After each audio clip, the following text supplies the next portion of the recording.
Hi, welcome. Welcome to ShadowVote. I'm going to show you a brief video on what to expect when you click on the invite link to check out your own voter record. Let's go to share screen, and I'm going to jump over to the browser, which I already have the page opened. All right, here we go. So we're going to use Nancy Powers as our example. And we have, so when you click on it, you'll see your own name up here. And then you'll see the short video showing you a couple more things you can do, some of the same things I'm doing now. We have her address, her congressional district, Senate district, House district. Eventually we'll be adding like who their representative is, that voter's representative, their websites, so on. The date registered, it shows how you voted in which election. So for example, in the 2018 primary, she absentee voted. For the 2018 general, it says votes by mail, yes. Voted early, no. Canceled ballot on 2018, October 3rd. The reason I'm using her as an example is unfortunately she passed away of cancer. So if you have a problem with your ballot, it'll show, instead of canceled ballot, it might show ballot unsigned, call supervisor elections, or it'll show voted on, which means that your ballot, your vote by mail ballot was accepted, signature appears okay, and they marked you as voted. If you voted early, that'll be marked in the date, and so on. So just look for that message here under the general election section. What we really want you to do is sign up for emails.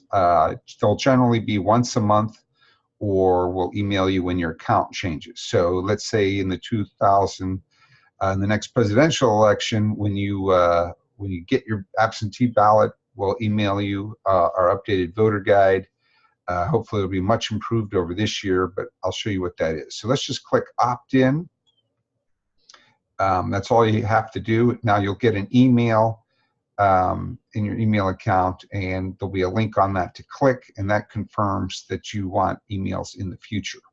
So let me scroll back down. It says, thank you for opting into notifications. That's all. Obviously, you can opt out anytime. It's very simple.